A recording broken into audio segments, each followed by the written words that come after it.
નમસ્કાર મિત્રો ચૈતર વસાવાએ નેત્રંગમાં ભારતીય જનતા પાર્ટીનો રકાસ કાઢ્યો। ભારતીય જનતા પાર્ટીને આડે હાથ લીધી, તેના નેતાઓને ભૂતકાળ યાદ કરાવ્યો। મનસુખ વસાવા ભરૂચના સાંસદ છે, તેમની વાત કરતા સાંભળો શું બોલ્યા। આપણે બધાએ જાગી જવાનું છે અને આ સરકારને 2027માં ઉખાડીને આપણે ફેંકી દેવાની છે।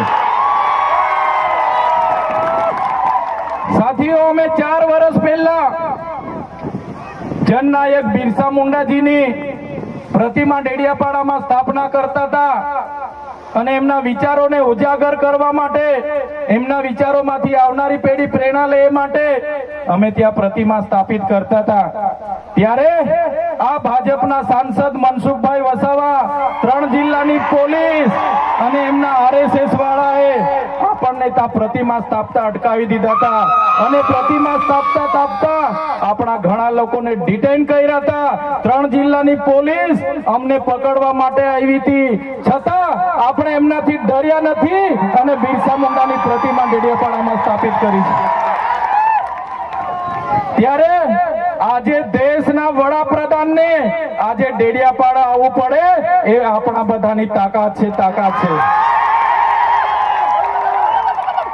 ત્યારે વડાપ્રધાન ડેડિયાપાડા આવે છે ત્યારે લોકોને ભેગા કરવા માટે 500 કરોડ આદિવાસી બજેટમાંથી જોગવાઈ કરવામાં આવી છે। હજારો બસોની વ્યવસ્થા કરવામાં આવી છે અને બધા કર્મચારીઓને એમાં લગાડી દેવામાં આવ્યા છે। આજે ડેડિયાપાડાના ગામડાઓમાં ટીડીઓ ના મળે, તલાટીઓ ના મળે, એવા ગામડાઓની ગલીઓમાં આ ગુજરાતના નાયબ મુખ્યમંત્રી, એમના મંત્રીઓ, એમના સાંસદો, એમના ધારાસભ્ય ડેડિયાપાડાના ગલીઓમાં 4 દિવસથી ફરે છે। જે લોકો એસી ચેમ્બરોમાંથી બહાર નહોતા આવતા, જે લોકો ગાંધીનગરમાં પડ્યે ફતારીએ રહેતા હતા, એ લોકોને ગામડે ફરતા કરી દીધા। એ આપણી બધાની તાકાત છે ભાઈઓ।